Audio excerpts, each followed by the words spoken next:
Ning maing buntag atong tanan mag kuan dita karon magtanom ta og litos.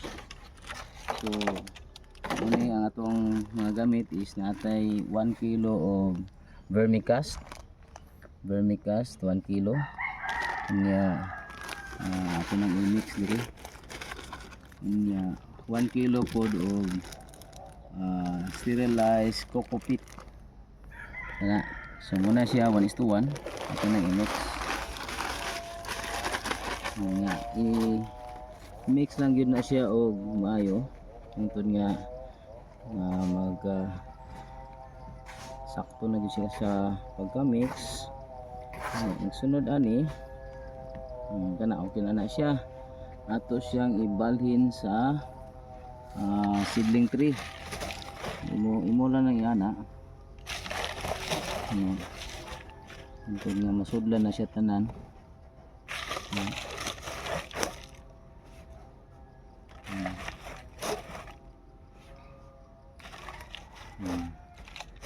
Na tuwa kahig-kahigon sa kamot.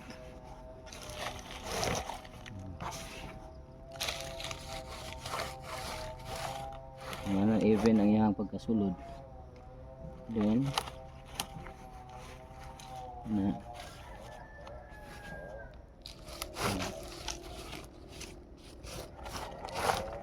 na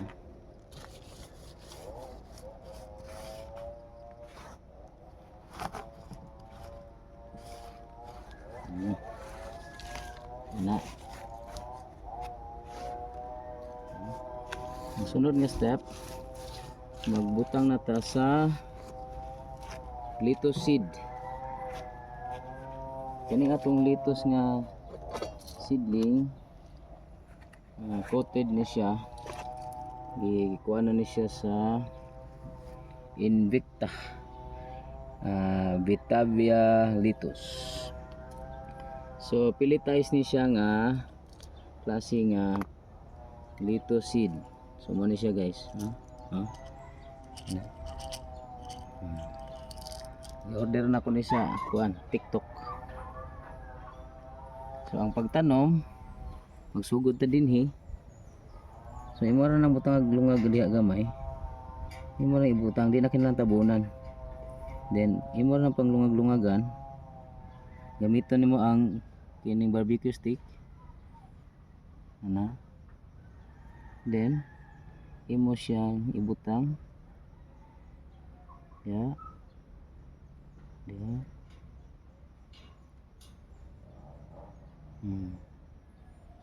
Ina na ra siya. Panapod mo ginalungagan nga mas igor gyud masud ang iyahang liso. Coated na ni siya guys. Dili ni siya kanon og mga mag-inana na siya i-coat nga mga pang-alcontras mananap.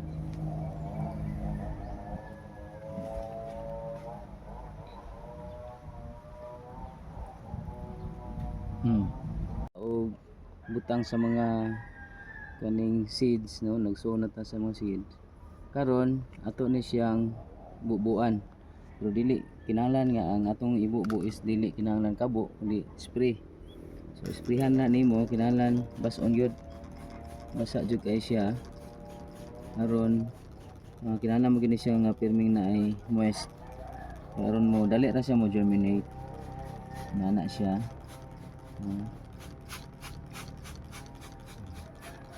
Then dili sa ni siya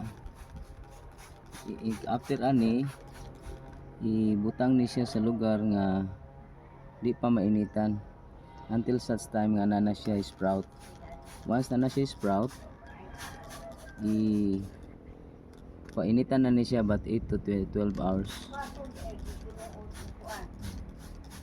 Okay.